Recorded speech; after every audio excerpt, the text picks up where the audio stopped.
Good morning, Nigeria. It's Monday, the 16th of February, and you're watching Daybreak live on Dominion Television.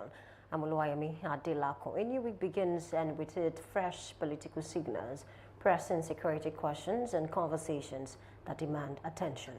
And I am Samson Balogun. From power contest to policy realities, we are tracking the development shaping Nigeria's political landscape and national mood this morning. We begin with the Daybreak gist. Kwara State Governor Abdurrahman Abdulrazak says he's determined to deliver the federal capital territory for the APC, even as the state battles terror, incident, and mass abductions. It's a statement that places political ambition alongside urgent security concerns and will unpack the implications. All right, we'll also bring you the weather report with conditions across the country as you plan your day. Then Yemi returns with Daybreak News, covering the major national and international developments shaping the headlines. Definitely. And after that is newspaper headlines and analysis. We will examine today's front pages and the political narratives driving national conversation. Joining us is public affairs analyst Emmanuel Abiola Oladile for insight and perspective. And exactly at 8 o'clock, the big story, a clash at the intersection of tradition and state authority. The Alaafin Makinde dispute over crown-wearing Obas in Oyo. Heritage, hierarchy, and governance are colliding, raising fundamental questions about power and legitimacy. We'll discuss this with Sam Nwoko, Deputy Editor of the Nigerian Tribune, this morning. Right, and we'll close with Trend Watch, tracking the issues Nigerians are debating across platforms and public spaces. And it's a morning of politics, power, and public accountability right here. This is Daybreak Live on Dominion Television. Happy New Week. Good morning, Samson. Good morning to you. Yemi. It's a brand new week, and we are really glad to be back here. After the much celebrated 1-year anniversary of Dominion Television, of course, you are still in the mood of celebration anyway. Right. At least for the next 1 month, we should be celebrating. And randomly, we'll pick every member of staff to be buying, what it is for celebration. Definitely. Anyway. We'll see to that after the show. And today you are starting. Why should I start? Okay, away from there, there was a statement that was made yesterday. And as funny as it sounds, it really says a lot about what Nigerian politicians, what they think of Nigerians and what really goes through their mind at every point in time, despite all challenges being faced. Right. Governor Abdurrahman Abdulrazak of Kwara State, a second-time governor whose state is currently being ravaged by, major insecurity challenges because it's becoming more and more of a problem. We saw kidnappings, we saw killings in their numbers. In Kayama, just under 2 weeks ago, about 170 Nigerians were maimed and they lost their lives. And after all that was done, all that matters to the governor of Kwara State right now is how he intends to win the federal capital territory for the president in the next election. Yes, the election is around the corner, but what should be his primary objective right now?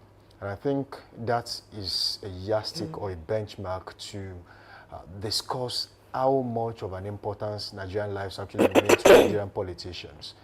At this time, I think what should really matter to Governor Abdurrahman Abdulrazak is what exactly is going on in my state. And as the chief security officer in my state, what is my #1 responsibility? It is to make sure that lives and properties of the Kwara State people are his priorities at this time. Unfortunately, that is not the case.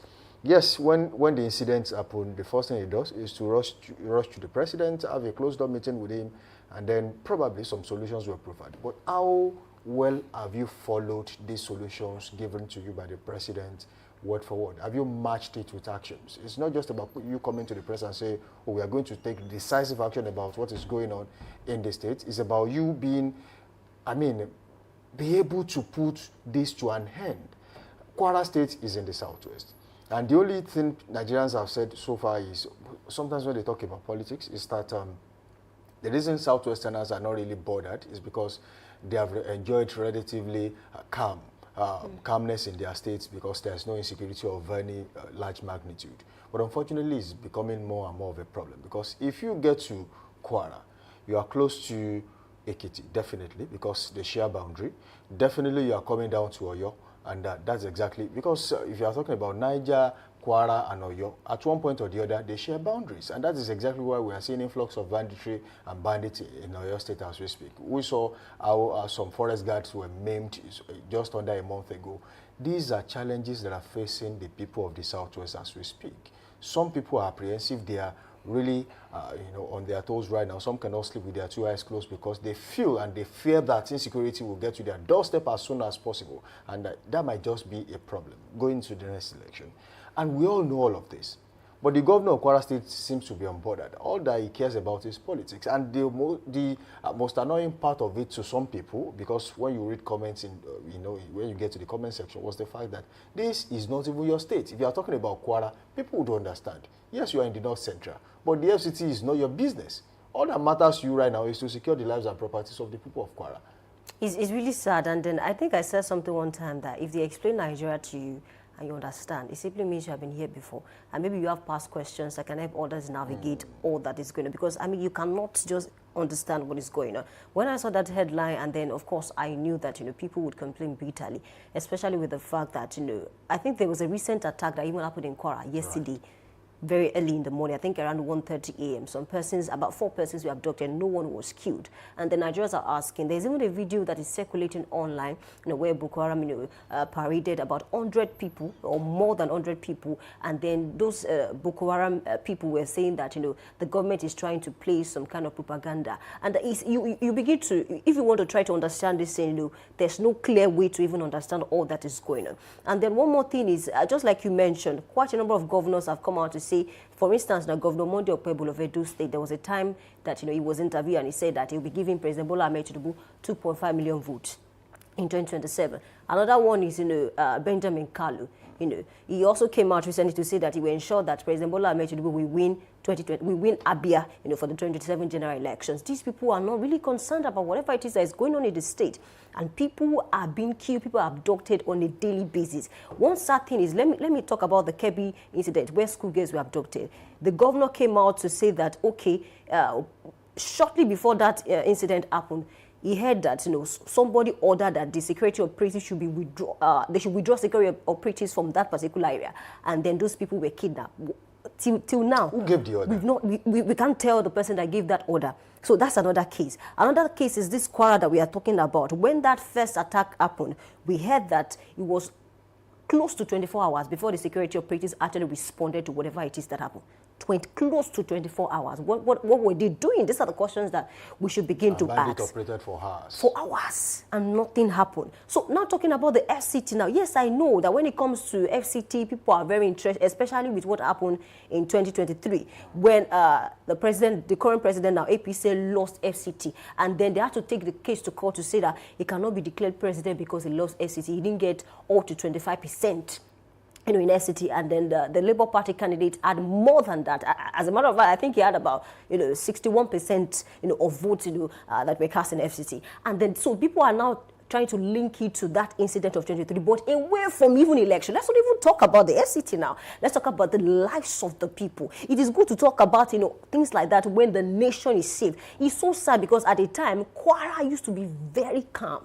So I don't know what is going on now. It has become like that center of attraction for these people to perpetrate all sorts of evil. It's really sad. How did we even get to this place? And I don't understand. There were even claims of some persons saying that is the president even bothered about the situation because he spoke about it. Remember the Benue attack when the president went there? You remember that he could not even go to the huts, places of where it was just at the state exactly capital. Because of the roads were bad. We are not talking about things like that. Do you know that even this Kwara incident that happened, they sent letters that they are coming. And at the end of the day, nothing was done. When they even informed these people that they are coming. It's really sad, and I don't know how we are going to solve all of this before the next elections. Really. You see, what people are beginning to think out there is that some of these killings and kidnappings are beginning to look like they are politically motivated. And, you just can't help but think that way too. But unfortunately, we are in a situation where, Nigerian politicians don't know the difference, or probably they know the difference, or they're just acting ignorant of it. The difference between governance and politics. These are two different things. And you see, you can play politics when you are not in power. And it is understandable because you want to scheme, you want to be in the scheme of things, you want to scheme your way into office, people would understand all of that. But the moment you are saddled with your responsibilities of leading and lawmaking, it changes how you think, because you are now responsible for hundreds of thousands of people, millions of people in some places, and definitely hundreds of millions of people in some situations, which means the presidency. And unfortunately, we are in a country like Nigeria where we play politics with everything and anything, and that also includes what is going on right now. The governor has not been able to separate governance from politics. You see, there's time for everything. Sometimes you find yourself in a situation where you feel like, even as human beings on day-to-day lives, I think economics taught us a lot of things, which is opportunity cost, forgotten alternatives, scale of preference. You decide what matters to you at one point or the other. You get to separate all of this. And the moment, you see, even as humans, things will come at you very fast. And you have to decide which one you have to undo first. And that decision might make or mar you as a person, especially when you have things to pursue in the future. I want to believe the governor is making a very big mistake at this time, because I don't know what he wants the people of Kwara to think of him after he's done with his 8 years tenure as governor. We have seen people come and go, and he's not the first person to be the governor of Kwara State. We also once had Bukola Saraki as governor of Kwara State 8 years. Abdul Fattah Ahmed was governor for 8 years. Now it is his turn, and it's looking like some of these things that we are seeing really did not happen in the time past. And that also tells us about how people tend to shift the narrative and change the whole conversation. We understand that, at one point or the other, we'll have some of these political killings. It does happen. This is not the first time we are seeing killings. In fact, to an extent, I feel like some of these killings reduced a little bit, and I'll tell you why. We once saw bombings here and there in this country. Suicide bombings, not one, not two. In fact, in a week, there's never a day you go through the pages of the newspaper and you not find bombings. And something must have happened in one place or the other, especially in the northeast. Borno State, for example, we had a lot of that under the Goodluck Jonathan administration. And then came the Muhammadu Buhari administration, a lot of killings too. And people will ask you how about people who make serious claims? In fact, some of them are outrageous claims, and then nobody has done anything about it. Sheikh Gumi, for example, is still walking around the country and nobody is saying anything. This same Sheikh Gumi was banned from coming to Saudi Arabia. In fact, it can be said that he almost went, and he was said to have been told to go back to his country because they feel like he has ties with bandits and terrorists in Nigeria. This is someone that still contributes to national issues in our country. And there are so many other people. Malam Nasir El-Rufai, for example, has been making some bold claims, and nobody has even tried to ask him questions. Just recently, I think we discussed it on this show, where he said when he gets to Nigeria, there's a chance he's going to be arrested. This same person came on national TV and said the NSA's phone was tapped. And he got a whim of the fact that he was going to be arrested. Now, he said someone did it. Yes, we understand that he did not do it. But who did it? He should be, he should be invited to actually point to that person. Oh, this person did and gave me the information. The son came out to say that the phone was not tapped. You see, people, I think Nigeria, when you talk about Nigeria in some countries, especially for those who are not here, and there was something I was saying to someone a few days ago, and said, look, if there is ever somewhere called heaven, right? Nigeria will be more or less like their Cartoon Network. When they feel like there is need for therapy, they just want to laugh, smile, and they just tune in. They just tune into Nigeria and then they smile, because these claims, someone is making this serious claim about people, and some of them could be traced back to before a pre-election era, right? And you associated with them. You worked with them until they won an election. So what does that say about you as a person? So I'm beginning to feel like Malam Nasir El-Rufai is becoming a joke. He's making a joke of himself on national television. And I think he's not the kind of person that should come. There are two conflicting videos of him. There was one when he was governor of Kaduna State, where he said they have to pay bandits because he feels the lives and properties of the Kaduna people is much more important to him. That's going to, have to give an account when he gets to heaven. That was one. The other one, he said, no, he doesn't have to pay bandits. They should be sent to hell, blah, blah. He said that too. This is a person that has spoken with two sides of his mouth. And nobody has questioned him for anything he has said. There are not just Sheikh Gumi, there are so many other people who have taken the side of bandits and terrorists in this country.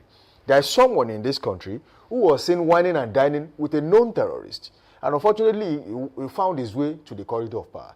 This is the same country that all of us live in. And unfortunately, if we continue this way, I don't see Nigeria in 10 years, because it's becoming a disaster already. And people are beginning to make a joke or a mess of this country. And the only thing we can do now is to make people accountable for whatever it is they do and they say. Otherwise, look at Omoyele Sowore in court. Someone asked you, the court asked you, why did you call this person so name? He said, oh, because so person did it in the past. So if that person actually did that, why was he not charged? That's another question. So we are beginning to set precedences that might eventually become a problem. Because now there's this particular thing I used to read, Law Pavilion, where even if judges want to make some claims or they want to give some judgments, they go back to their precedences. What happened in the past? Who was the judge that presided over this case? What judgments? How similar are these cases? So I can know what to say when I get to court or the kind of judgment I give. But then Nigeria is writing a story. We are writing history. And your children, my children, our children will come back and read this history we are writing. We should be made accountable for whatever it is we say and we do. Honestly, let me take it from that angle of Nasir El-Rufai, because I watched the interview, and then when the interviewer asked him a question to say that, a certain man, a lecturer, and a fierce critique of your government, was kidnapped in 2019. It has not been seen till date. Yeah, that's Dadiata.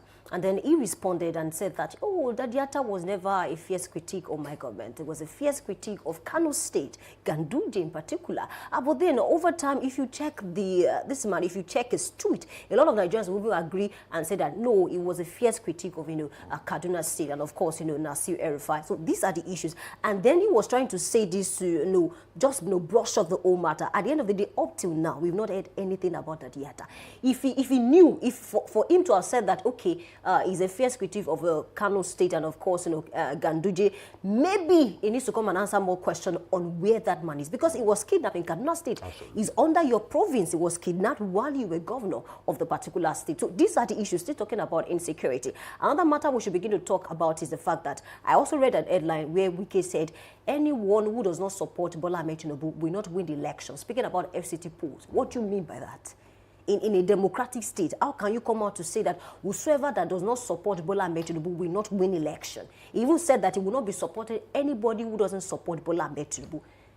You are a minister, fine, accurate, but why should we keep making statements like that? People are allowed to vote for whosoever they want to vote for. It's a democratic state. And another thing that I would love us to talk about is, I don't know why so many politicians are bothered about the FCT. Yes, we understand. I made reference to what happened in 2023, where APC lost FCT. But if you look at the Nigerian constitution, according to the constitution, whosoever will be declared president must at least have 25% vote in 24 states plus FCT. According to the constitution, FCT is considered as a state. However, APC lost FCT, had about 90,000 votes or so.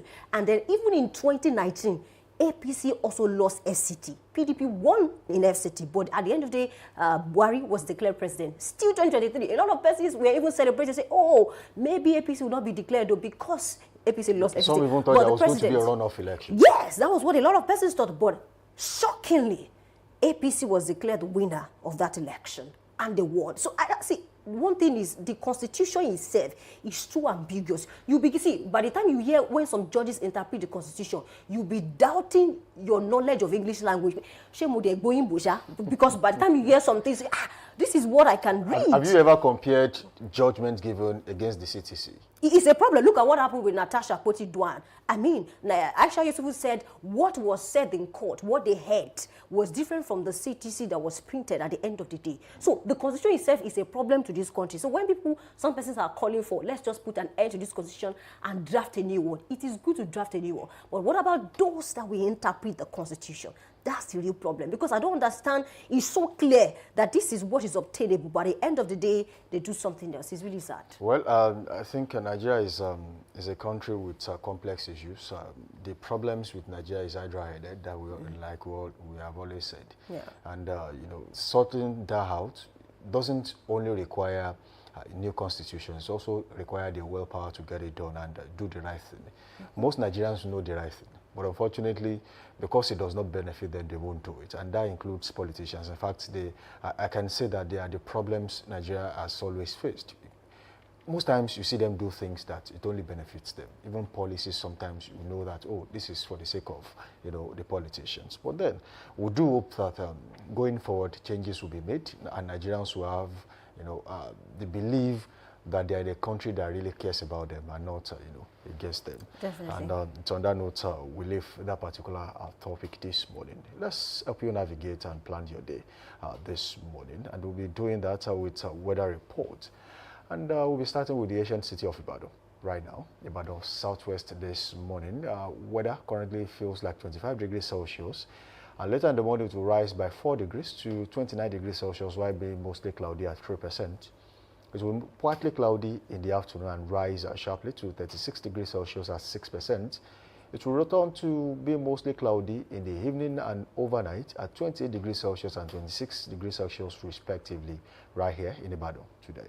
Okay, let's cross over to Lagos. Weather feels like 32 degrees Celsius, and later is expected to drop to 29 degrees Celsius, mostly cloudy around 6%. And in the afternoon, we have 31 degrees Celsius, mostly cloudy around 2% as well. In the evening, it drops to 29 degrees Celsius, mostly cloudy around 6%. And overnight, it drops to 28 degrees Celsius, mostly cloudy around 50%. That's what we have for Lagos this morning. All right, leaving the center of excellence for the south this morning, and that is Port Harcourt, River State. As we speak, weather in River State currently feels like 22 degrees Celsius. And later in the morning, it will rise by 5 degrees to 27 degrees Celsius, being mostly cloudy at 7%. There's a promise of scattered thunderstorms in the afternoon at 28 degrees Celsius at 35%. It will drop to 23 degrees Celsius in the evening, mostly cloudy at 24%, while overnight it will drop further by a degree to 22 degrees Celsius, mostly cloudy at 8% right there in Port Harcourt, River State today. Okay, let's cross over to Enugu North. Weather feels like 29 degrees Celsius, and later is expected to be at 30 degrees Celsius still in the morning, cloudy around 3%, and in the afternoon there's a sharp rise to 35 degrees Celsius, partly cloudy around 1%. In the evening, it drops to 28 degrees Celsius, partly cloudy around 4%, and overnight it drops further to 25 degrees Celsius, cloudy around 80%, and that's what we have for Enugu North this morning.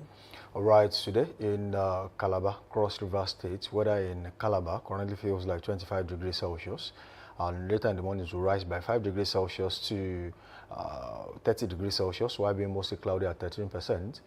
It will remain mostly cloudy in the afternoon, 31 degrees Celsius, mostly cloudy at 13%, while in the evening it will drop to 26 degrees Celsius, mostly cloudy, 13%, and it will be cloudy overnight, 25 degrees Celsius at 23% right there in Cross River, Calabar. Okay, let's cross over to FCT this morning, the hot spot of the nation. Weather feels like 24 degrees Celsius, and later is expected to be at 32 degrees Celsius, partly cloudy around 0%. In the afternoon, we have 38 degrees Celsius, sunny around 0%. In the evening, it drops to 29 degrees Celsius, clear around 0%. And overnight, it drops further to 25 degrees Celsius, clear around 0%. And that's what we have for FCT. All right, moving on to the largest state in Nigeria, and that is Niger State. We are talking about Suleja this morning. Weather in Suleja currently feels like 23 degrees Celsius, and later in the morning it will rise to 32 degrees Celsius, mostly sunny at 0%.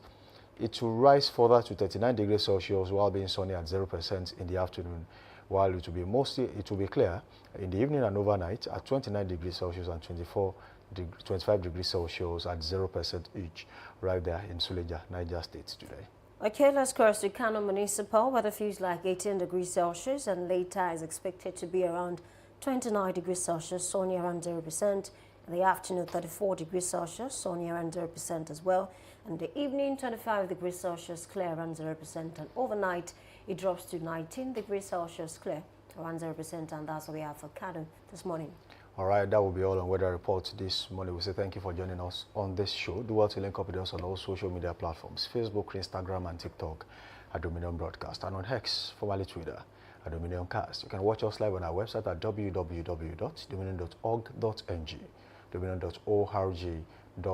You can watch us live on our YouTube and Facebook channels at Dominion Broadcast. Do well to subscribe and like those pages, and definitely drop your comments. We'll take them on this show. It is time to go on a short break.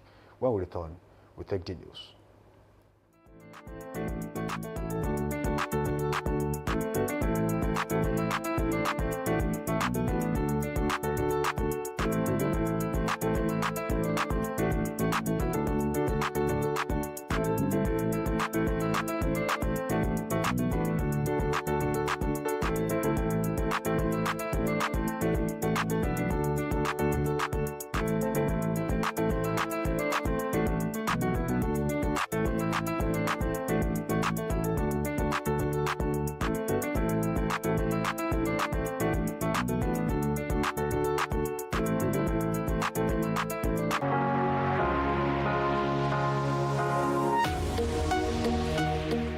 Live from the heart of the action. Welcome to the nerve center of Next Level Broadcasting.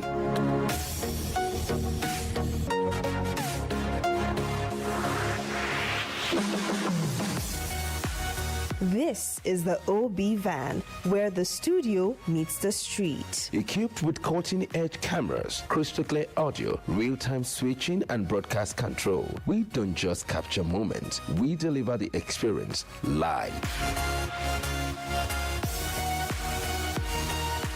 Anywhere, anytime, from stadiums to red carpets, breaking news to buzzing festivals, weddings, birthdays, and all sorts of ceremonies. We bring the world to your screen in real time. It's not just a van, it's a complete mobile production house, a command center, a broadcast beast. This is more than a broadcast. This is the OB van difference. Live, loud, limitless.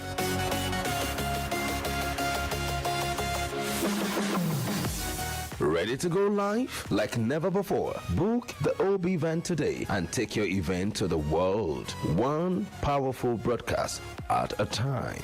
To book, call 0705 506 1061 or 0916 101 1061. Email marketing@dominion.org.ng or visit our socials on Instagram @Dominion Broadcast. Dominion Broadcast, your channel of choice.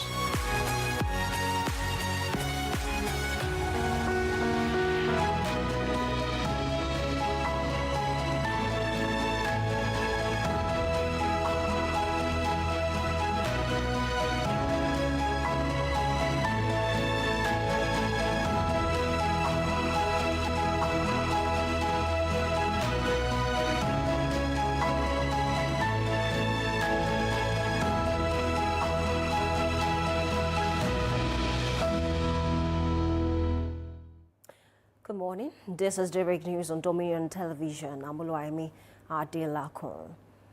The Adamawa State government has said that all is set to receive Bola Tinubu for a one-day official visit today.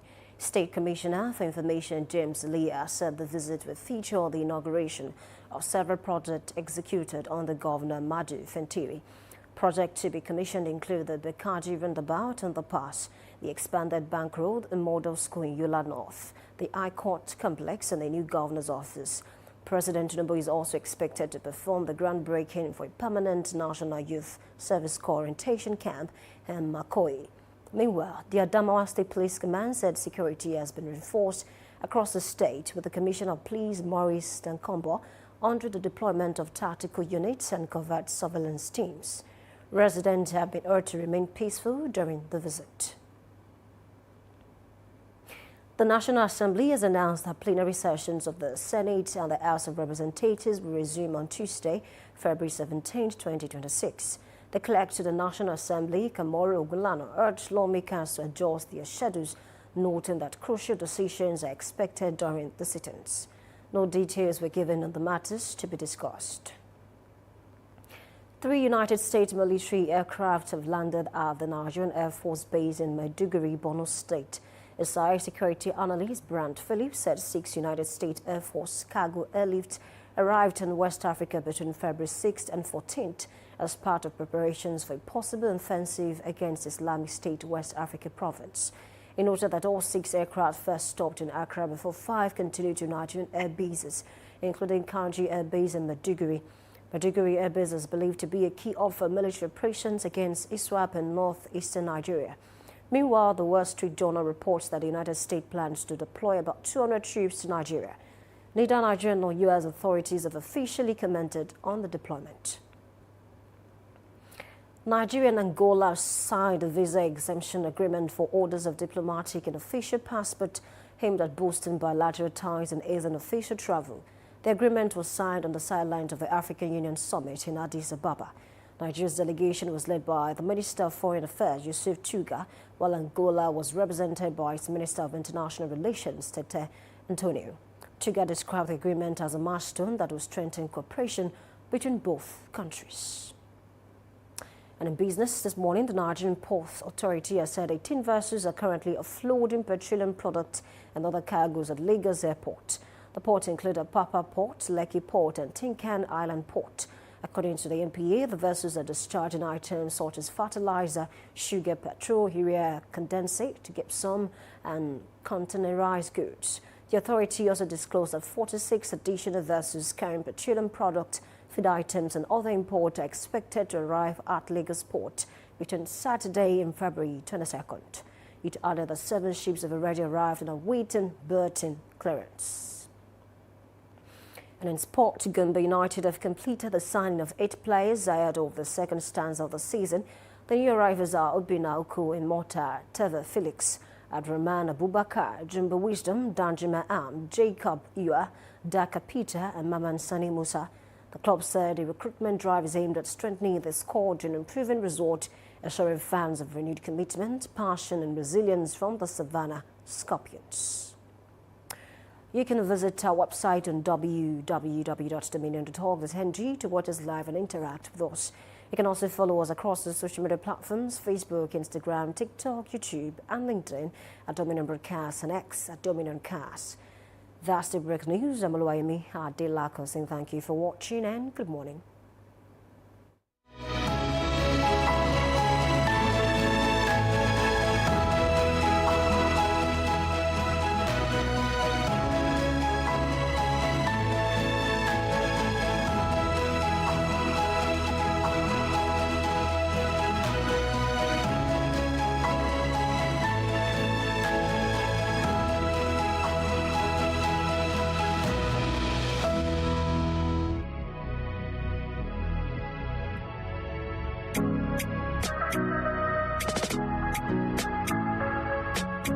Need a professional space to bring your vision to life? Dominion Television Studios offers state-of-the-art facilities perfect for your next broadcast, commercial, corporate video, or live event.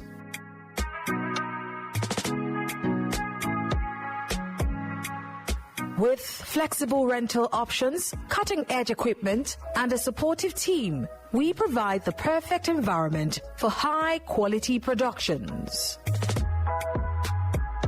Unleash your creativity. For bookings, email us at marketing@dominion.org.ng. Call us on 0705 506 1061 or 0916 101 1061. Check us out on Instagram, Facebook, LinkedIn, and TikTok at Dominion Broadcast and on X at Dominion Cast. Book your space today. Dominion Television, your channel of choice.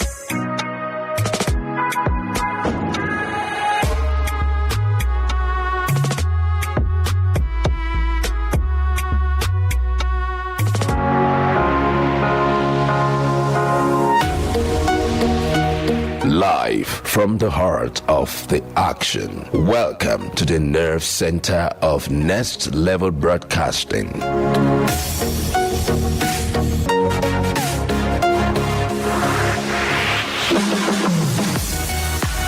This is the OB van, where the studio meets the street. Equipped with cutting-edge cameras, crystal clear audio, real-time switching, and broadcast control, we don't just capture moments, we deliver the experience live. Anywhere, anytime, from stadiums to red carpets, breaking news to buzzing festivals, weddings, birthdays, and all sorts of ceremonies. We bring the world to your screen in real time. It's not just a van, it's a complete mobile production house, a command center, a broadcast beast. This is more than a broadcast. This is the OB van difference. Live, loud, limitless.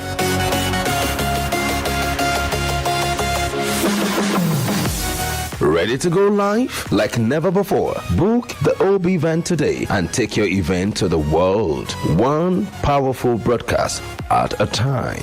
To book, call 0705 506 1061 or 0916 101 1061. Email marketing@dominion.org.ng or visit our socials on Instagram @Dominion Broadcast. Dominion Broadcast, your channel of choice.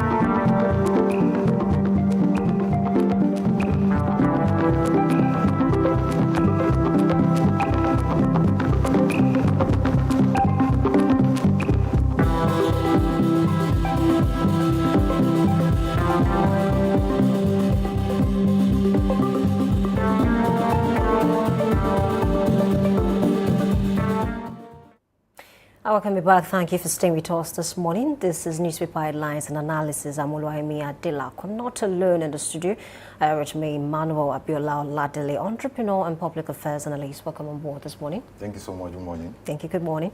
Let's start with Punch newspaper. I have the banner headline that says emergency plenary. National Assembly moves to shift presidential poll to February 13. Senate House recall lawmakers from recess again to review 2026 electoral bill again on Tuesday. Presidential poll to hold earlier over Ramadan overlap. Let's start with that last rider. Some persons have come out to say that we need to move this election because it's going to clash with Ramadan. Constitutionally, can that be done? Yeah, according to the law, the presidential election or any election is to be done between 150 days to the inauguration day, or 30 days. Okay. So that means you have a lot of space of time to shift, go back. You notice that over the years, actually, sometimes there's a way they postpone elections, bring it back or bring it forward. So, yeah, it's totally right. And it's to consider the faith of some of the citizens. Okay. Yeah. Okay. So, but let's talk about another thing that people are talking about. Quite a number of persons, for instance, now Bamidele or Payemi came out to say that, Nigeria is not ripe yet for full electronic transmission because of electricity. He gave out some stats. He said that because of this, we cannot do that yet. What do you make of that? If at all we are not ripe yet, what do you think INEC has been doing in the last 3 years? So my question is, if not now, then when? Because you keep saying, should they not even do it? If they keep saying we are not ripe yet, when will we be ripe? They've been there for the past 3 years. They know what has been wrong. They proposed the bill. They brought the bill to say real-time transmission. So whoever has proposed that bill should have thought of it too. That we don't have enough facilities, don't have enough resources. But my question again is, if not now, then when? Because it's a shame, honestly, to the country to say that we are not ready. Where countries at this stage are moving far ahead, have gone beyond real-time projection. You look at the US. I think we keep using US as a benchmark because you keep using US. We have US as a poll system of that you can project who will already win. We cannot even produce real-time election results. Okay. Talk less of projecting who will win. That's a step ahead. We can't even project election results, and that's a shame on us. We call ourselves African giants. So why then you can't project? It's a big shame on us. So you should put resources in place. Okay, so there's this dichotomy between the Senate and, of course, the House of Rep. Let me read this to you. The version includes a caveat that potentially create loopholes, unlike the House version. The Senate version removes the real-time requirement, allowing presiding officers to transmit results at their discretion. In contrast, the House version mandates real-time electronic transmission, which civil society groups and opposition parties argue substantially reduces opportunities for manipulation, thus increasing transparency. It appears that these two bodies are not aligned. Some persons are saying, okay, let's just leave it at that. And some persons are saying, let's allow INEC to determine whether they're going to transmit through electoral result or maybe both. Is that not a problem for this country if these two bodies cannot agree? Okay, thank you for saying that. It is a huge problem because both the House of Rep and the Senate form one National Assembly for us. Right. And if they are divided against themselves, that says a lot about what is happening in the Nigerian political system. Okay. And if we are to consider the argument about real-time transmission of election or just online transmission of election. Right. It's like I said, it's still a big issue for us in Nigeria. If we keep going back and forth on this simple issue, yes, we understand that real-time transmission of election might not form the foundation of validity of who has won. Okay. However, let us see it. Like the projection has said, it will prevent fraud, it will prevent manipulation of election results, essentially. So if we cannot come to a point to say, oh yes, this thing is a good thing for us, this thing is important for us, that means there's a problem with us.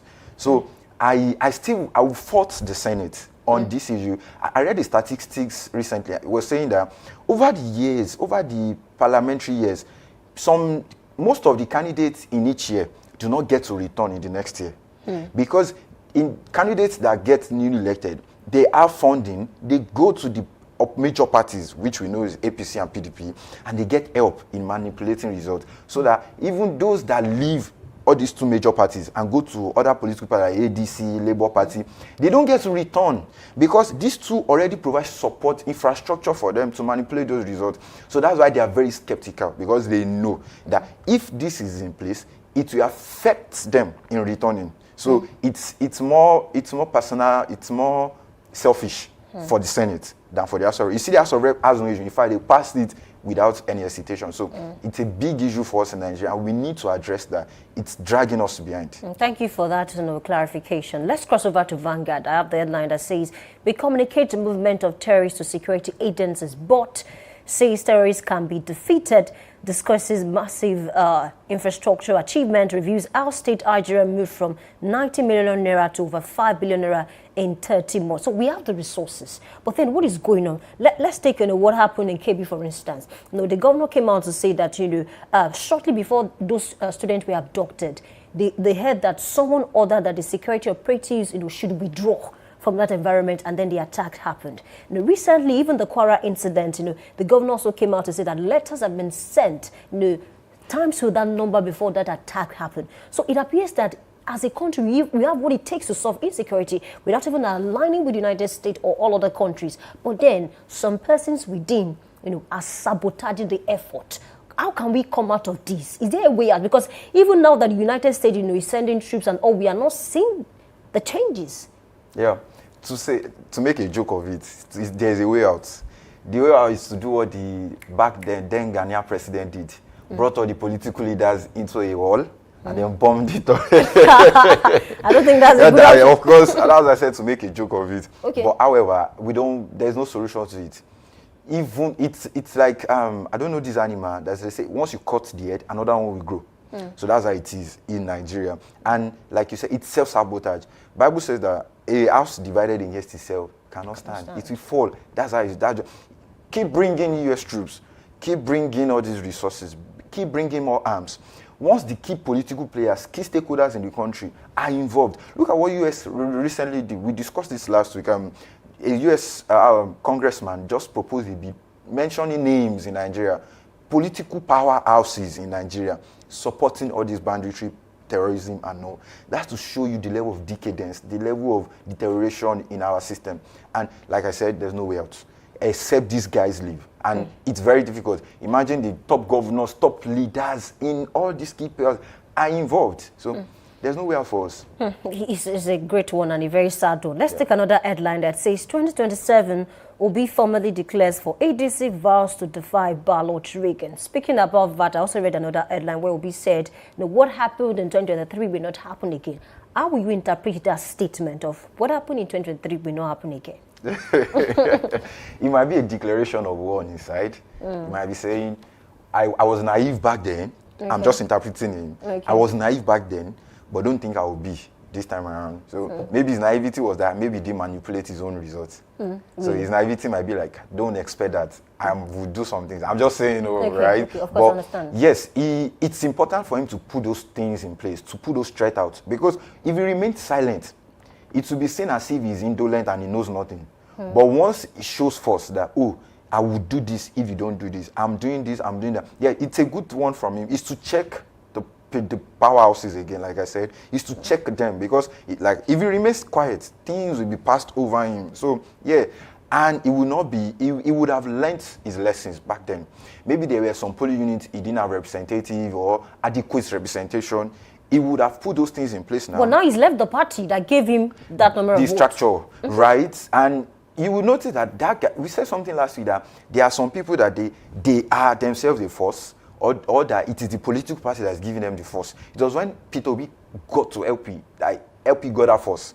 So Peter Obi is the force. Really? So wherever he goes to, he brings it there. Look at what he's doing. No matter, his supporters are very loyal to him. And that's one thing I respect about his supporters. A lot of persons will argue that with Emmanuel. Why? All right. Because especially now that he's left the Labour Party to the ADC, some persons are saying no, they are never going to support him because according to them, the coalition in itself, is some persons are saying they will not even support him if he doesn't become the presidential candidate. So it appears, even politicians, they are coming out to say that the kind of support Peter Obi got in 2023, he might not get half of it in 2027. No, you'll be shocked. Really? There have been so many political candidates that they've said the same thing to them. That, oh, why did you move? Why did you change your party? And you eventually see that they won or they came through excellently. But to me, what is happening to Peter Obi is that he's becoming wise.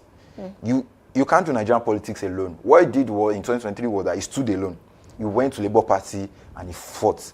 But he has come to understand that if he keeps standing alone, he's not going to win. So he needed to make those coalition agreements with other stakeholders, because those are the people who clear the way for him. So he knows what he's doing. Keep saying, oh, we don't like him. You'll be surprised that those that are saying they don't like him, we vote him later in the years, because there's still time.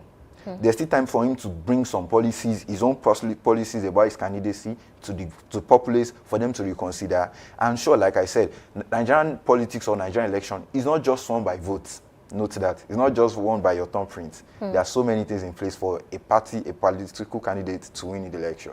We've seen it over the years. Your thumbprint alone does not vote in a candidate. Great. So before I leave this matter now, I'm seeing the old tweet about the City Boy movement. And then one funny thing is some of this stop short, the billionaires in this country that are Igbos that supported Peter Obi in the last election, they have tilted towards the side of the APC. Is that not a big blow on him? Yeah, honestly, it's a blow, but it's not a big blow. Really? It's a blow on him because those were the people he actually relied on back then. Those were the ones who gave him that support, that push for him to move at that rate back then. So this happening at this stage is a blow, but it's a blow you can recover from. Yeah, APC is offering so much more from people now. You see, almost every state, people are defecting to APC.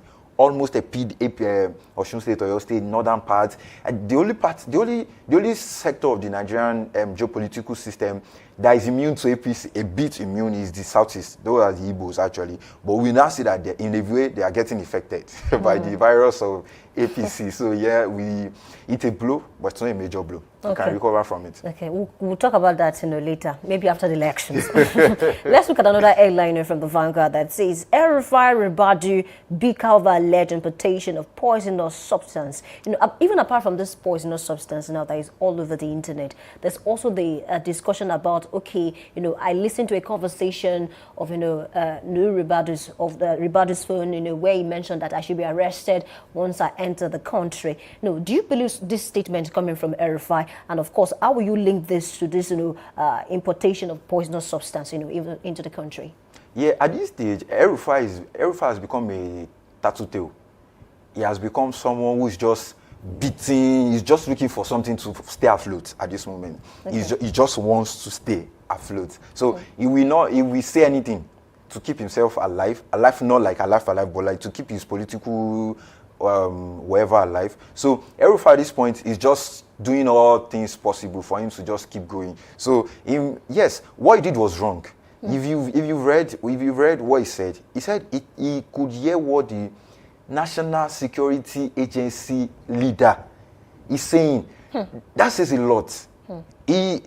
Ribadu is supposed to be the one who becomes the father, or who monitors our digital presence and digital communication. Okay. If his own communication is breached, then what else? What else? So it's a blow, and it's a very bad one for a citizen to be listening on another conversation of a fellow citizen. It's a very bad one, especially people in power. So that says a lot. And him talking about his arrest and all. Before I was actually supporting El-Rufai, I was thinking, oh, he's trying to project something. But at this point, I see El-Rufai as just fighting his way, he's fighting for his life. And you see the Nigerian government too bringing a show of force. They told him now, he will hear from EFCC, he will hear from DSS. That should not be. We should not use our security forces to threaten people. If he had actually done something wrong, you should have brought him in much earlier. Not now. Don't threaten him now. If he actually did something wrong, but he himself is not so clean. But this all chemical substance is a strong accusation. Will you agree with that? And then it can lead to anything. Because according to him, the APC is trying to witch hunt him. But now that we are seeing new developments now, do you think they should pursue this further? You know, speaking about this all chemical, is trying to import chemical substances into the country. Yes, it is worthy to be investigated. This thallium phosphate is a very toxic gaseous element that if you won't know that if it's kept in this room, you won't know. You just keep blowing and it will have a negative adverse effect on the person that is there. So yes, it should be investigated. It's a right concern. Okay. And I see the federal government playing it down. And you notice something about government is that when they start playing it down, something fundamentally is wrong when they start playing that. So yeah, we should be concerned. We should raise our voices against it. Definitely. Let's cross over to Nigerian Tribune and look at the banner line that says NLC demands new power sector roadmap, calls for national stakeholders summit, says 10 years after privatization, Nigeria still in darkness. Queries for the government's plan to pay 3 trillion naira to Gencos, reiterate its condemnation for banned dichotomy, and says electricity not a luxury for the rich. Some persons will say NLC is more like a toothless bulldog. They complain several times, but at the end of the day, you see them, succumbing to whatever it is the government, is telling them to do. Really, should we take NLC serious this time around, talking about electricity in the country? No, we should not. Why? So, NLC is a society. It's a civil society.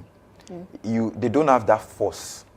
See, they are like just what you call an human rights group. That's what NLC is. So they can't dictate to the government. However, they have some tactics in hand that they can use to overwhelm or to just convince the government of it. So if NLC is saying, oh, do we have electricity? We all know that it's a normal thing. It's what we've come to the realization and reality of. So they should not come to bamboozle us to show that they are doing something. Okay. NLC has been quiet for a very long time. So they should not come through electricity to show that they are still here. If you are here, be here. If you are here, there are so many things they should have challenged, like this electoral, whatever. These are things they should tackle, right? So coming to tell us what we already know is an issue. It's not a new thing. And there's nothing they can do to overwhelm the government at this point in time. Like you said, we've seen leaked news that NLC leaders have taken bribes, they've done this, they've colluded with the government and all. So I might be pessimistic about them because I've not seen a major effect.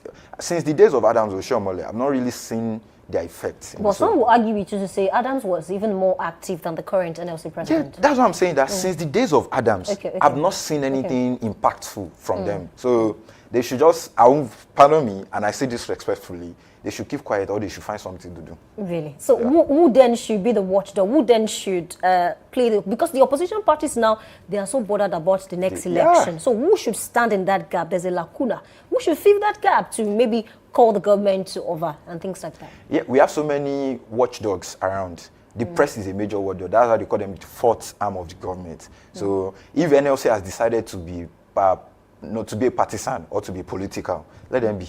We already know what they stand for now. They are not 100% independent. They are not 100% unbiased. So I don't trust so much what they do. So there are so many so many organizations who can fill that role perfectly well. Yeah. Great. Okay, let's take another headline from the Nigerian Tribune that says PDP Labour Party missing as the INEC releases Osun governorship candidate details. PDP lawmakers adopt a court party, endorse Adeleke. So some are saying is at the end of the day it's a win for Adeleke. Some were even dragging me. Why did you leave the PDP? Because it was obvious that he will not be able to get the ticket. So will you say this is a good one for Adeleke? And regardless the old tension between the APC or Osun State and of course the APC or the PDP Osun State, will you say that this development now can give him that sure win, because at the end of the day, the PDP are trying to support him, and then that was his former party. He's an Accord party, and of course, he got the ticket, but then there's still the APC factor. Don't forget the ADC as well. The Aregbesola factor too, and there's some person are saying he is popular in Osun State. If at all they don't win, they will pull enough vote. What do you make of this? I would say it's PDP's loss, and sorry case for PDP, because Adeleke too has become a political power in Osun State. You see, over time he had contested severally and lost, and now he won, and now he's the governor. And wherever Adeleke goes to, he will find his support. However, like I said, PDP made a huge mistake letting him go, because, and also APC does not have that stronghold yet. Again, they used to have it, but they've not regained it to that level for them to become a major challenging force. However, if APC forms a coalition or agreement, a pact with other political parties, then they can go against Adeleke.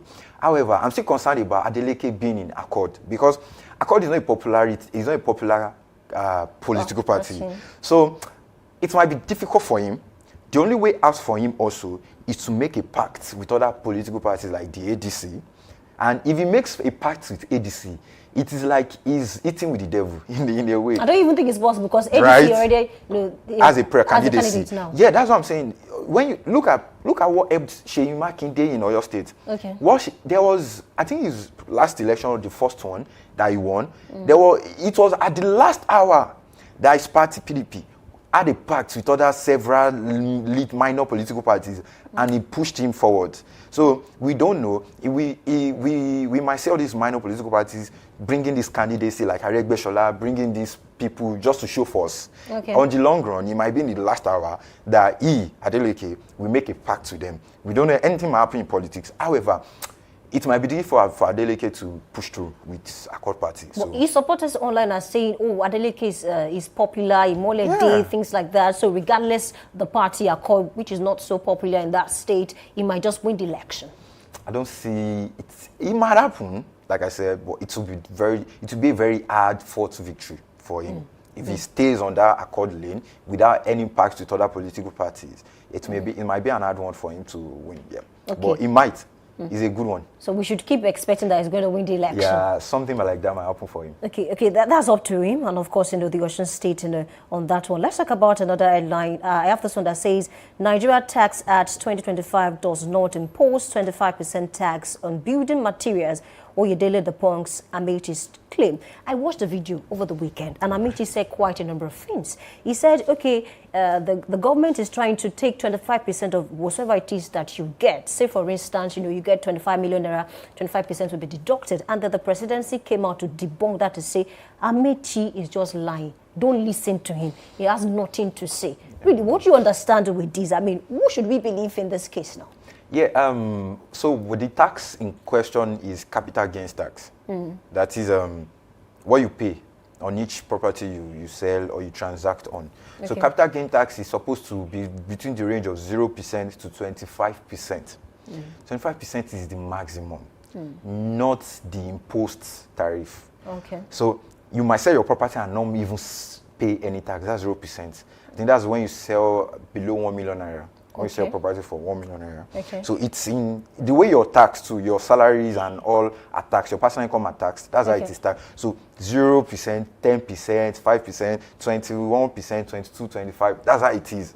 Not exactly like that, but it's in tables. It's not rigid. It's not 25% straight. So yeah, Amechi is just trying to he's just trying to bring a weapon that the government uses most. That's a propaganda mechanism where they go to the extreme and bring it to the populace, and the populace gets scared, and then they start making spiral decisions and irrational decisions. That's what Amechi is trying to do. Amechi is just trying to arouse rouse up some responses from the populace. Because if you listen to the video, the people are saying, we won't take it to, because Amechi was saying they are coming for your money next year once they win the election. Do you get that? So, and Amechi is not so wise, because you're working for who you are preaching against. I mean, don't do that. So, but going back to our discussion about the tax, so yes, it's alarming because the tax is actually high, but it's not an A-Mary yet, so you don't need that A-Mary yet. It's just 0 to 25, whichever you fall into, you pay. So you don't have to pay 25 all the way. Excellent. I love that, clarification. A big thanks to you, Emmanuel Abiola Oladele, for joining the conversation this morning. And of course, to the audience, thank you for being a part of the segment. We take a short break, and when we come back, we move on to Big Story. My name is Olayemi Adelakun. Please stay with us.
Live from the heart of the action. Welcome to the nerve center of Next Level Broadcasting.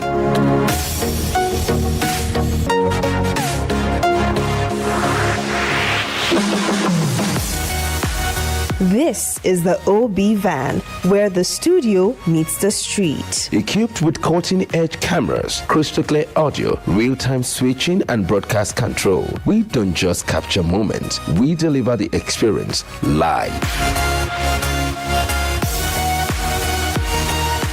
Anywhere, anytime, from stadiums to red carpets, breaking news to buzzing festivals, weddings, birthdays, and all sorts of ceremonies. We bring the world to your screen in real time. It's not just a van, it's a complete mobile production house, a command center, a broadcast beast. This is more than a broadcast. This is the OB van difference. Live, loud, limitless.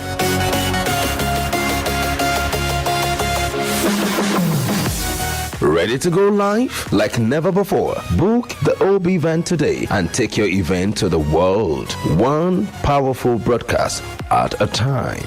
To book, call 0705 506 1061 or 0916 101 1061. Email marketing@dominion.org.ng or visit our socials on Instagram @Dominion Broadcast. Dominion Broadcast, your channel of choice.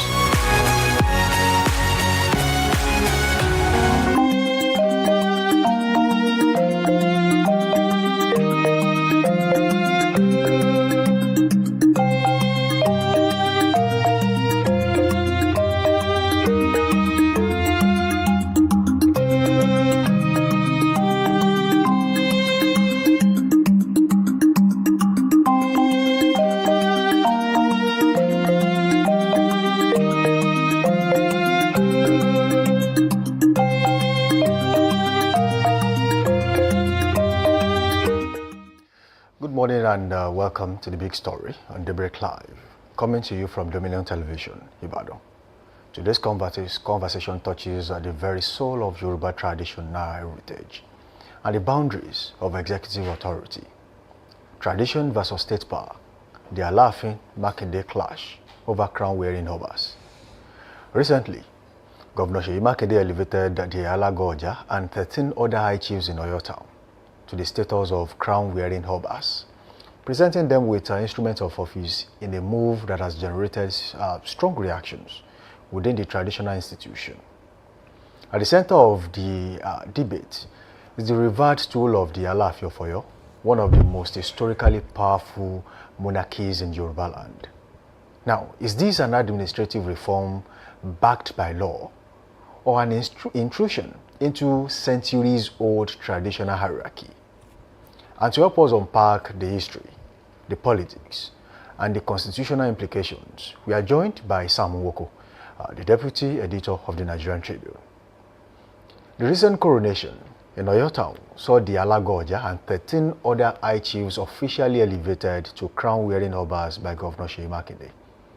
The governor maintained that the decision followed due process under the state's chieftaincy laws, exercising power constitutionally vested in his office to recognize and upgrade traditional rulers. However, critics argue that within the traditional structure of Oyo, the hierarchy of high chiefs under the Alaafin has always been carefully preserved. The Oyomesi and other title holders historically serve defined roles within a long-standing system that predates colonial administration. Altering that structure, some traditional stakeholders insist risks redefining the balance of authority within the ancient Oyo monarchy. That makes this development even more politically layered in history. In 2017, the late former governor of Oyo State, Senator Isiaka Abiola Ajimobi, approved the elevation of some high chiefs in Ibadan to crown-wearing obas, a decision that generated controversy within Ibadan land. At that time, when Governor Makinde assumed office, he reversed that move, scrapping Ajimobi's policy and restoring the previous traditional arrangement. Years later, that same Governor Makinde has exercised similar executive authority in Ibadan and Oyo Town, a decision that also had to do with the current Olubadan of Ibadan. We'll get to that part. And of course, some see this as a governance consistency under the law, while others interpret it as a selective application of power depending on political and traditional interests. So, the question becomes deeper. Is the governor's action purely legal and administrative? Is this about strengthening grassroots traditional leadership, or does it signal a broader shift in how modern state authority interacts with ancient royal institutions? This is not just about crowns. It is about legitimacy, identity, influence, and the evolving relationship between elected power and the inherited authority. Thank you for joining us on the show this morning. I have with me in the studio the deputy editor of the Nigerian Tribune, Sam Nwoko. Good to have you in the studio. Good to be here. Good morning. Obviously, most have tracked this story from when it started brewing till this very moment when we now have new obas in Oyo. From your own point of view, what's the relationship between, just like I said earlier, constituted authority, like the former governor of Oyo State will say, former governor late Isiaka Abiola Ajimobi, and inherited authority, and definitely royal fathers? What's the relationship? You see, thank you for having me, and once again, good morning, viewers. This matter is very touchy because it pulls at the very fabric from which our traditions, our customs, and some of our ways of life are woven.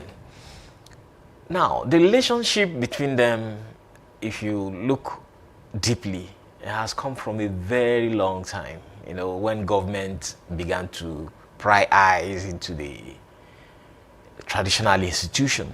And what I found is that over the years, this has continued to grow. It has continued to evolve, you know, and because of the dynamism of human nature and because of sundry developments, it has become wiser, you know, ungbonsi, if I may, you know, that kind of drives it home better than saying that the matter is beginning to get more and more interesting and getting more escalated. It's becoming more and more dynamic, changes here and there, changes even in some of the communities, changes that sometimes you wouldn't even expect that had existed. A clash between ancient powers and modern powers and contemporary powers, and then the government on the one hand. So it's a relationship that is woven in so many things, including politics, power play, and exertion of authority. So it's one relationship that one needs to explore in a very separate way, apart from off-the-cuff analysis of what is going on. Sometimes when you get closer to some of these communities and find out exactly how the people who are wearing the crowns, the inhabitants, are feeling, then you'll be able to explain. Sometimes you'll be able to explain better what the government is doing and what they are not doing well. From the corridor of authority. Now, does Governor Seyi Makinde have that unquestionable power to elevate high chiefs to crown-wearing obas, or there are certain traditional limitations that should come to play? Well, depending on the community, the authority of the governor, that's what the law has made it. I remember the issue of Awolowo and the Olode of those years, when the man was not paid his allowances and so on, and that's because the government of the day had powers over the monarch, and that was when these matters began. But now, does Seyi Makinde have absolute powers? No, he hasn't got absolute powers, because the power has been given to him by a certain authority. What authority is that? The House of Assembly. And perhaps through positions or court judgments or sundry authoritarian sundry legal instruments made available to him by certain people. So he hasn't got absolute authority. He has to act based on certain foundations, certain standards. If the House of Assembly makes a law, the law has to have passed through certain stages, and the stages include the hearings from the affected traditional institutions, hearing from communities that are involved in this, hearing from lawmakers representing those communities, and even the traditional institutions in those communities themselves. Let me give you an instance. When I served in Ekiti, in Ikere, there are two traditional institutions there. Many people don't know. One is the Olukere, the other one is the Ogoga. The Ogoga is more recognized, is the one that is seen more and so on. But when you go to what they call the Logun, the 16 traditional crown-wearing obas in Ekiti, the Ogoga happens not to be part of the people they mentioned. Some of them, they claim that the Olukere is the one that is part of the 16 original. But today, it's a very different thing because of law, because of interaction, because of growth of the community and so on. So these things keep evolving. And on absolute power of the governor can exercise the powers he has at that time based on the laws that are given to him. But he hasn't got absolute power. Okay, some have considered this to be a disagreement between some people. So, in your own right, would you consider this a legal, moral, or cultural disagreement that is coming, that we are currently seeing in Oyo? The disagreement might be, let's distill this matter: legal, moral, cultural disagreement. Right. Now, let me take cultural out of it, because my name is Sam Nwoko and I don't belong to the culture. But from my idea of what has happened, and from my knowledge of having read and having interacted and lived in the culture, I know that the other two, moral and governance, those two, the governor has them. Cultural, he may not have it. The governor is from Ibadan, and as an Ibadan man, he will only be advised, on the face value, he will only be advised on the culture and tradition of Oyo. Now, from all that we know historically, the Alaafin is the Alaafin. There is nothing interfering in who the Alaafin is. Now, having now to elevate 14 people around him as crown-wearing obas, does that diminish the authority of the Alaafin? So, if you look at it, it's a lot of issues packed in one. Look at the example of Ile-Ife. I was about to come to that. Did, Yes. did the Nishijuade see this coming when he started crowning some of these lesser Perhaps, kings? because that's what I mean by this dynamism and the dynamism. And Some said he dodged a bullet at that time. yeah, more or less. So that's which the Ife had embraced long ago has now come to the Alaafin, the Oyo. Is the Alagoja happy? You could see. Right. The Some said the Oyo Empire was allergic to change. well, some say so. I agree, because Oyo Empire had been preserved over the centuries. You know, in some places you will read materials where they will say, Oyo Empire is not supposed to be where Oyo Empire is today. That Oyo is way out of where it is today. That who are the owners of the land which the Alaafin occupied? Did the Alaafin occupy any land? You will have to unpack that too. You have to ask questions. You'll have to really distill that to be able to get to the. So who were the people living in Oyo before the Alaafin came? Now, now that you have mentioned it, I was about to push it. Intended to push it back a little bit in the first place. Now, going by history told by the Alagoja himself, they were the occupants of that particular space, and Atiba came as a guest, which they gave him a space to reside. They were originally from Oyoile. Atiba was a guest in Agoja, and over time things changed. It evolved, and definitely Alaafin became so powerful that he overrode everyone there. And Alagoja has been, history has still been preserved a little bit in those places, especially in Agoja. That yes, we own this place. In fact, there was a time that there was a dispute between the Alaafin at the time and Isale Oyo, as they would call it. Yes. So it was a long-standing battle between. There was a battle line that was drawn a long time ago. Now, as it stands, the Alagoja is happy that he has now been made a king. In fact, history says, and there is a backing to it, as said by Chief Sunday Adeyemo, popularly known as Igboho. There was something he said when he went to the Oni of Ife.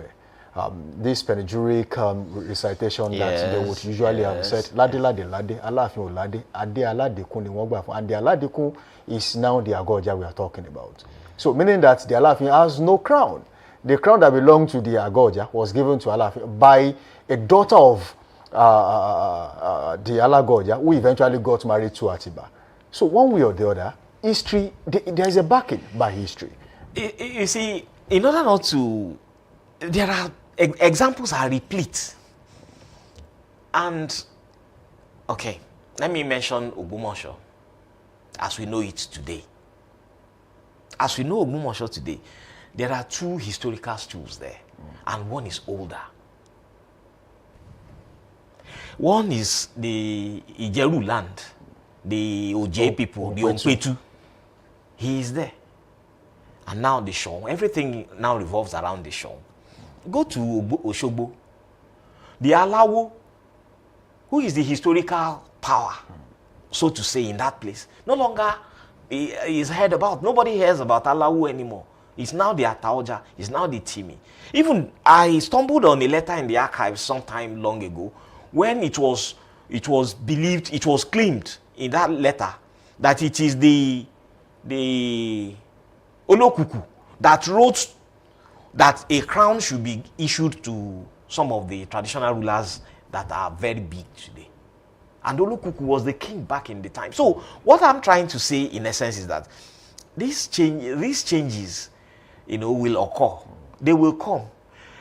Now, there is historical and there is contemporary powers. The contemporary powers are standing up in resistance to the revert to the historical powers. But the historical powers too are saying, look, we are the real original. The only place where we haven't got that kind of thing, even if you go to Benin, where there is a kind of absolute, a semblance of an absolute monarchy, there are still some people who are rising and saying, no, originally we are such and such powers. So it will be a continuous thing, and so long as the government has the laws backing some of the actions, it will become very difficult. So, before you come with your question, look at Ibadan. The Kabiyesi, His Imperial Majesty, the Olubadan Oba Ladoja, said he will not wear any crown except if that of Olubadan. And I agreed. In fact, I totally felt, yes, this is how I personally would want it, because this is what we grew up to know. But when it got to a point, and the pressure was much, and the whole thing appeared like, look, this is becoming it's more the only like, one left out at that time. he had to succumb. And that is, again, what I may refer to as understanding, trying to blend with modernity, blend with what is going on. So I will advise the Alaafin to sit down and look at how he can make the best out of this current situation, so as not to prolong the infraction, if that's an infraction, so as not to prolong the discord between him and some other people who are in authority. There was a story published by the Nigerian Tribune sometime last week, I think it's Friday or Thursday, and princes in Oyo went to court to say, look, we want the court to order our Alaafin from going on public engagements and so on. That has a meaning. That is a pointer to something, and so on and so forth. So when you look at all those things, you need to sit back and look around you, and when you smell the coffee, you'll be able to make discernment and say, look, okay, this is the new way to go. This is the new way to go. Now, talking about the secretion of traditional stools in the Yoruba land, so to say, what role does politics play in all of this? And if politics plays a role whatsoever, how much of a problem is it becoming? And are we rewriting the history the wrong way? Politics, rewriting the history. Politics plays a very important role in the traditional institution. From what we have seen over the years, some have attained their traditional stools, some had been crowned based on their affinity to certain political powers. We have them a lot. In fact, we can mention names, but that's a bit out of it.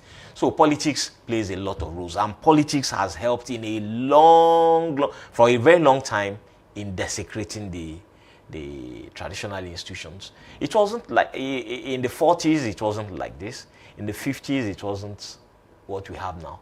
In the 60s, there were different, each decade has its own its dish it serves us. Now, this is the 21st century, and we are being served this kind of dish. We are looking at, in fact, when you mention some traditional rulers, people will say, forget that one, and things like that. So politics has done a lot of damage, even though it has also, to some extent, pushed the frontiers of our traditional institutions. In Edo, where we have, like I said, something that is a semblance of a monarchy, there have been moves, subtle moves though, by government to whittle down the powers of the Oba, So that is already established. Politics has not helped our traditional institutions in many, many ways. Then the other side of the question, has politics done? And then what what has law done? What has law not done, and so on? It is from the politicians that we make laws. The politicians are the ones who gather at the assembly and make laws. And when these laws are made, they are the things that will determine how a traditional ruler comes on stream or comes to the throne. They are the ones who will determine. Even now, people even make certain comments about the traditional institution, which sometimes we find unpalatable, very, very disgusting in some cases. And I will be like, oh, no. If there is a wrong somewhere, we have the right to make it better and make it right. So it hasn't got to be politics all the way. But at the same time, culture and tradition must be preserved. Okay, let's now talk about crisis of having new people springing up to say, oh, we are the owners of this land and we must be crown kings.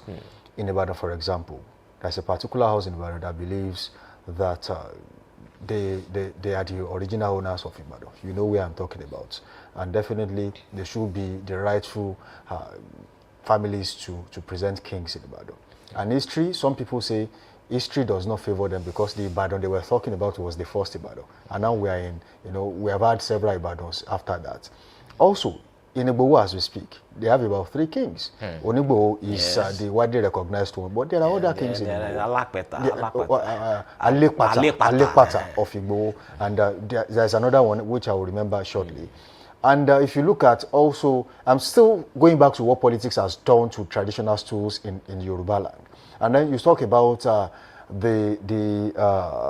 Elerua of Erua, who was dethroned and eventually came back coronated the second time. Yes. Now, is politics helping traditional tools, or is that it has further desecrated that tool? You see, let me put it this way. When a child grows up, and like a child from an old, forgotten institution rises to power, he's going to restore his old traditional institution using his powers. That's a given. That is, if I have the wherewithal to install my own traditional ruler, knowing fully well that history supports that traditional ruler, and everything is there except that it has lost power to contemporary powers, I am claiming, I'm making it as an assertion that I will use my powers to brush up my traditional institution.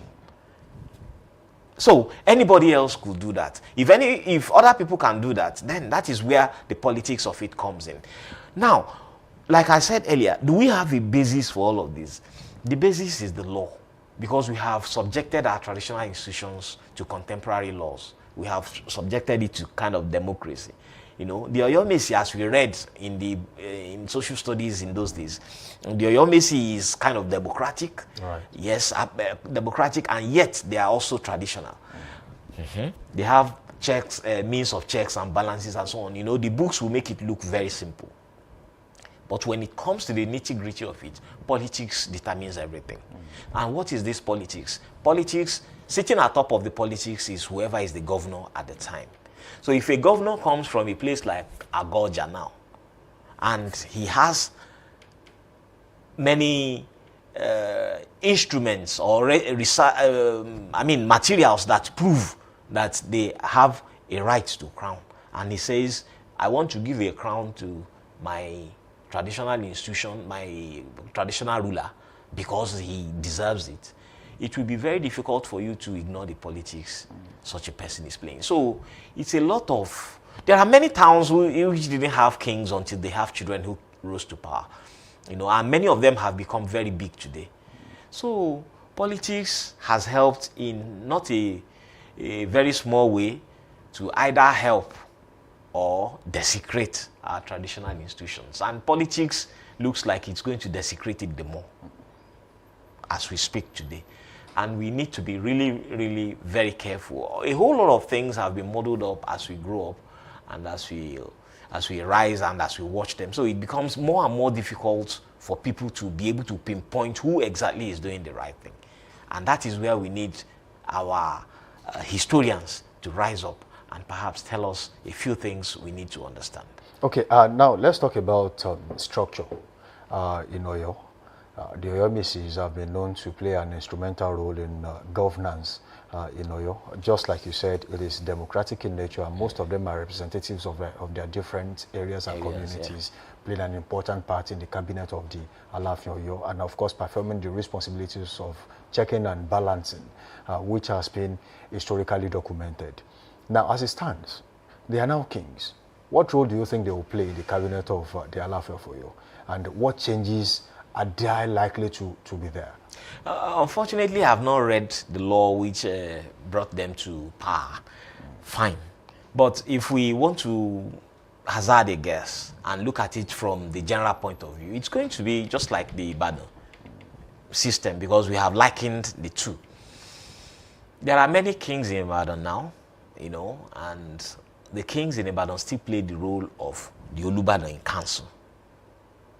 So being the Alaafin in council, which we didn't know before, except if we say the Oyomesi plus the Alaafin form the Alaafin in council. So what it now means is that the people who have been given crowns will become the Alaafin in council. Instead of calling them chiefs now, you now address them as Oba.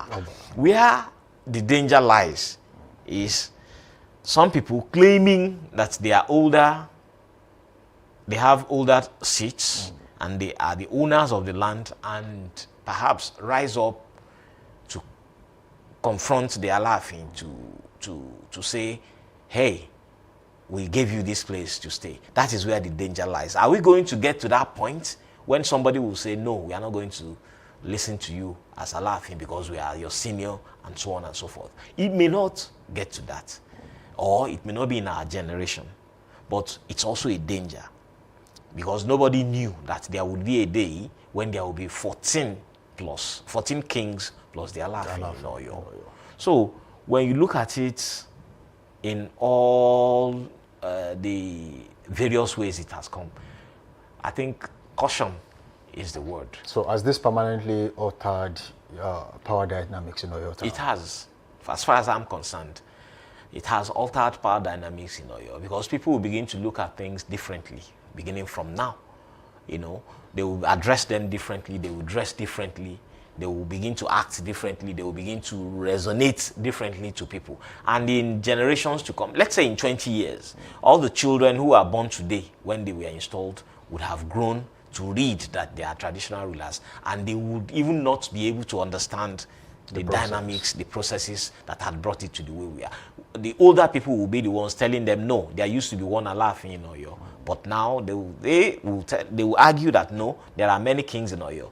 And all these things start by a single step, start with a single step taken by certain authorities. So that's what we are. It has altered everything. It has altered. Because when the Alaafin moves now, more kings will move in. Just like we saw in Ilefe and now in Ibadan. Yes. Okay, now very quickly, let's talk about the governor of Oyo State and decisions being taken. When Governor Isiaka Abiola Ajimobi was governor of Oyo State, he made that decision, made a decision to crown some high chiefs and make them kings. A decision that was reversed by His Excellency Engineer Abiodun Oluwaseyi Makinde when he came on board. Yes. Eventually, that same thing was done, gazetted, and of course was entrenched into the Oyo State chieftaincy laws. And definitely now we now have the high chiefs who initially were cancelled to be kings, now kings in Ibadan. That aside, the same thing has been repeated in Oyo Town. Might likely happen in some other places before he leaves office. And what would you? How do we reconcile that decision with the current action in Oyo? See, one of the easiest. Is it safe to now give credit to Governor Abiola Ajimobi for taking that bold step in the first place? Well, interestingly, long before now, that credit has always gone to him, because the people who demanded the crowns still wear the crowns till today. So we always remember that Ajimobi did that. You know, but the initial reaction was no, this is not known to Ibadan.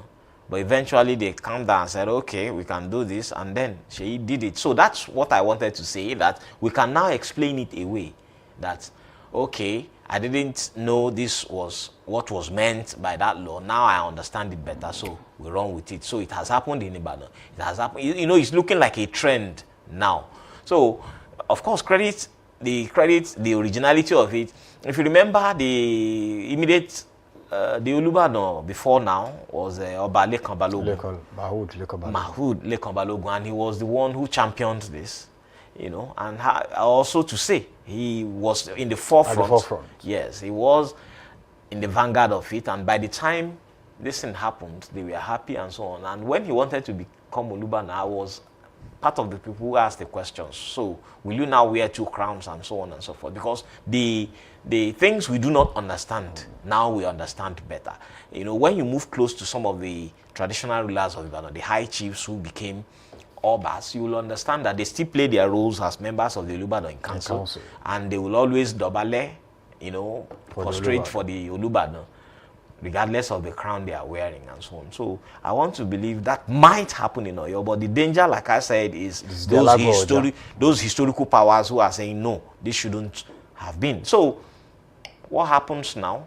They will begin to twitch the laws and begin to, because when unforeseen issues arise from some of these actions, I'm sure the government will always be there to find a way to sort it out. But regarding the action of Governor Seyi Makinde, something you said no to and you later said yes to, this is a democracy. Some people might have called him and said, no, look at it again.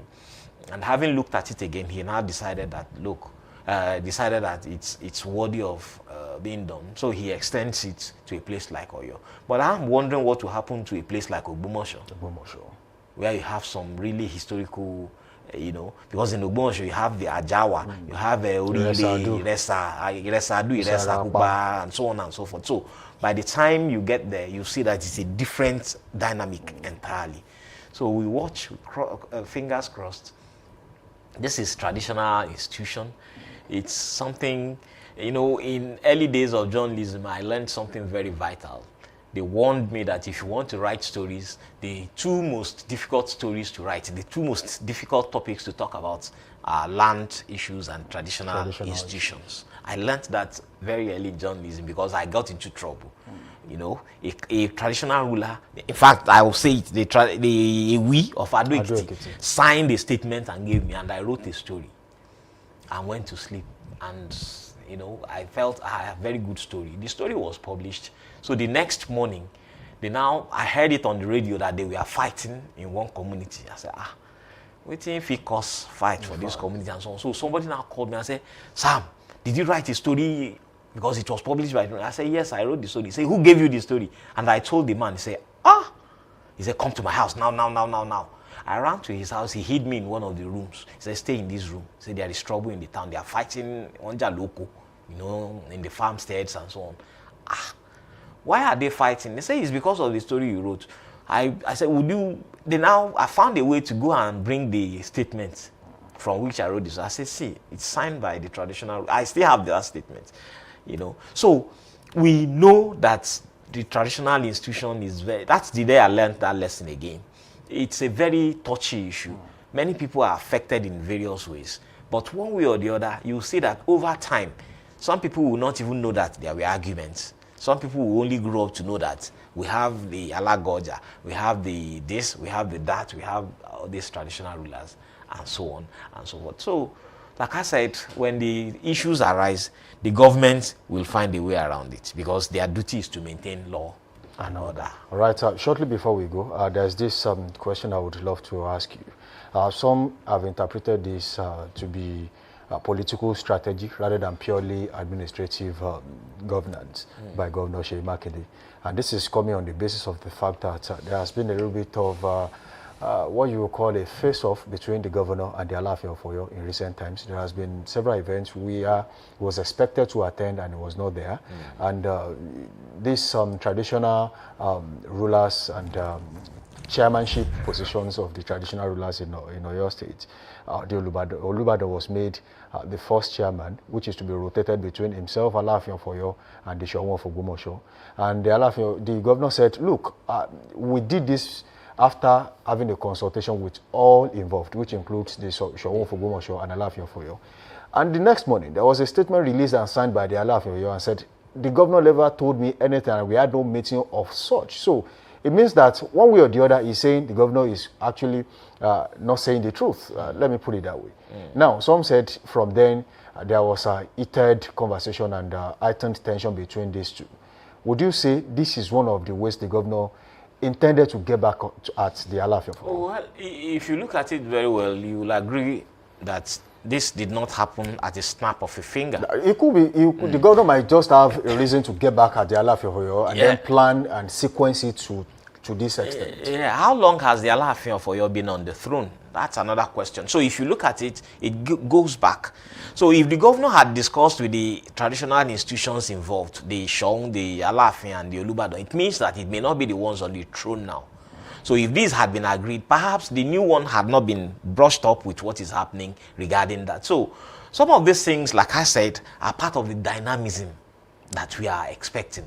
Now, the Alaafin himself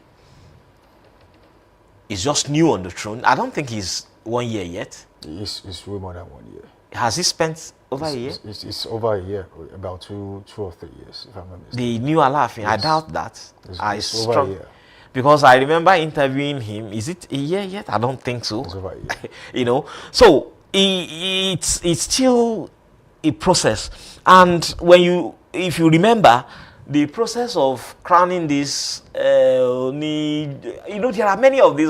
Some of them I don't even Yaji and so on and so on. The Alagoja. The process had been on before now, and if you look at it very well, you will see that it has become more and more and more. It's becoming more and more of an issue. So if it is for administrative convenience, if it is to get back at the Alaafin who has... It was crowned 5th of April 2025, so not up to a year. Yeah, so because I remember I interviewed him, and part of the things we did was to guide that interview in such a way that he will understand that the seat he's going to sit on is a very, very big seat. So now it might be that during the time before he came to become the Alaafin, and before the Shon also came, the current Shon on the throne came, these matters might have been resolved and they were just dusted up in the House of Assembly. However, that is not to play the devil's advocate for the governor. So if he is getting back at the Alaafin, why didn't he get back at the previous Oba, that's Oba Lamidi Adeyemi III? So it becomes an issue. Can the three men or the three traditional herbs sit down and look at these issues again and trace the origin of some of these things and be able to say, okay, for the interest of your state, this is what we want. This is how we want it. So that the government that comes will now know how to handle this issue with some level of tact that you may not have seen as we are today. So the Alaafin saying that he was not consulted before this was done might be that the Alaafin who was there before now had been consulted and there had been an agreement. Because I remember that this was a very touchy issue over the years. That's on the one hand. Then on the other hand, by way of advice, at the end of the day, the governor will go. In fact, next year he's leaving. In May next year, he's leaving. So wherever he is going to, whatever he's going to be doing, he's not going to be calling the shots at the Oyo State governor anymore. So the traditional institutions will be there, but the issues will also be there. Right. So it's better to begin now to pave the way for a solution than to continue to go deeper into the problem. Right. Thank you, Sam Woku, for joining us on the show this morning. Thank you. We sincerely appreciate your insight and the understanding of this story. And we hope to bring you back some other time and have this conversation. All right. Clearly, the intersection of tradition and state power remains one of the most sensitive fault lines in our democracy. As governors exercise constitutional authority over chieftaincy matters, they must also navigate centuries of history, symbolism, and cultural pride. As a traditional institution, defend their heritage, they must also operate within a modern legal framework, finding that balance is crucial, not just for your state, but for Nigeria as a whole. And a big thanks to Sam Woko of the Nigerian Tribune for providing clarity and a perspective on this important issue. This has been The Big Story on Daybreak Live from Dominion Television, Ibadan. I am Sam Sebalu. Stay with us. The conversation continues.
right, welcome back. The show is still Daybreak Live right here on Dominion Television, your channel of choice where inspiration meets entertainment.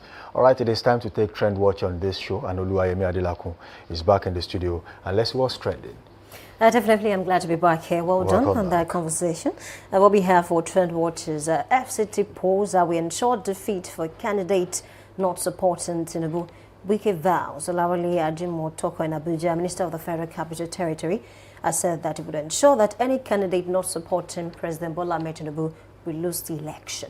And of course, to me, it's a total aberration. And then that's why sometimes, it will take a lot for you not to get angry when people define democracy close to you, government of the people, by the people. I think we should really work on that definition, because at the end of the day, take Nigeria, for instance, and take this statement, for instance. Why should you say that whosoever does not support President Bola Ahmed Tinubu will lose election? You're not if at all you're going to vote, how many votes can you do? Because these are the people that will go out to vote. So you are indirectly telling some persons who do not support your own candidate not to come out to vote because their votes, will not count. And it's a very sad one, because at this point in time, we are still trying to encourage people to come out to vote, because political party in this country is going up, it's not coming down. It's a problem, really. Well, you see, one of the ways to discourage people from coming out to vote is to make such statement, and that will scare people from actually coming out. All that being said, and I think the only time you can actually make such a bold statement is when you already know who's going to win, and you already know if you are going to write results, just like some people have claimed in the past. And I simply want to believe that some people will not really care about what Nyesom Wike is saying at this time, because they will still come out and cast their vote and hope that their candidate eventually emerges winner in the FCTA election. But in the real sense of it, we understand that, being the sitting president, so many people would want to identify with him, mobilize for him come 2027. In fact, some people are already doing that. There is a lot of movement as we speak. There's the City Boy movement. There are renewed hope ambassadors. They are really prepared for the next election, no doubt. In fact, some are funding the whole stuff by themselves. Like you would have Obi Kubana chief priest, and so many other billionaires who are saying, look, we want to support the president. In fact, some people claim, and of course I've accused Obi Kubana and Kubana chief priest being from the southeast, and they have someone who is aspiring to be president from the southeast. They are saying, why not support this person? That one way there was a name that was given to them, and then Kubana chief priest Obi Kubana yesterday said, look, if you are saying I'm supporting Asiwaju Bola Ahmed Tinubu to win an election as an Igbo man, what would you call the Yoruba people that voted in their numbers for Peter Obi in the last general election? So what name? And he has a good point. And the defense of some persons is the fact that these people even supported Obi during the last election. The president lost his own base, and that was they decide to switch is their issue. But however, it's the problem that we have in this country. At the end of the day, you have the right to support whoever you want to support. My own point now is that regardless of where you are from, who you are, you still have every right to support whoever you like. And to vote for whichever candidate you think you like when the election comes. So this statement, I feel like, is just a statement made out of political ingenuity. Let me just talk, because eventually it does not have, no matter how busy he wants to be on election day, he cannot be at one polling unit, more than one polling unit at a time. So it means that even if you want to tour those polling units, you have to leave one polling unit before you go to another one. And all votes will not be counted in front of Nyesom Wike, meaning that he only has power over one polling unit at a time. So it's something really complex, and if we take some comments, you'll see what people are saying now. Definitely. I think Kelvin. Kelvin is saying at this point there is something about Tinubu they are not revealing publicly, because I don't think any past sitting president of this country has been worshipped like this. That's something to talk about, because even people, do you know the surprising thing about this is even people who are not members of the APC, they are coming out to say my support is for President Bola Ahmed Tinubu. They are buying new buses to say we are supporting it. So it's a lot to talk about. I think that's actually emanated from the fact that for a long time you have seen a president who talks about policies and understands what he's talking about when it comes to policies, and people really want to identify with you because they know you understand what you are saying. I'm not advocating for the president, but I just feel these are things people are looking at, understanding what you are talking about. Let's take one more comment before we go this morning. Okay, everything policy says that when political leaders publicly say they will deliver polling units by any means or suggest citizens should lose access to schools and amenities because of how they vote. That is deeply troubling. Yeah, well, it might be anyway. That's really troubling, honestly, and of course, it's not something that should stand. And one more thing about President Bola Ahmed Tinubu is, I think he's been able to build certain relationships over the years. Right. Even while he was out of power, he was no longer the governor. So these people, in a way, will support whatsoever it is that he wants to do. And I don't know, I think he's doing that so well. He's been able to placate even people who did not support him during the election. That's what preparation does to you. When you, for example, you want to be governor tomorrow, you don't start tomorrow, you start now. So he started building bridges. In fact, he was meddling in the affairs of people in the north, in the southeast and south-south, even when he was still just a governor. You can imagine people from different ethnicity who became commissioners under his administration, Ben Akabueze and so many other people. He brought some of them back. Yes, exactly. So he actually brought them back, and some of them actually went to their state to become governors, to become members of House of Assembly, reps, and the like. So it shows that he was building bridges while others were sitting. Who would have thought Daniel Bwala, Reno Mokri will work with President Bola Ahmed Tinubu? And after everything they said, and they came back to work with him. So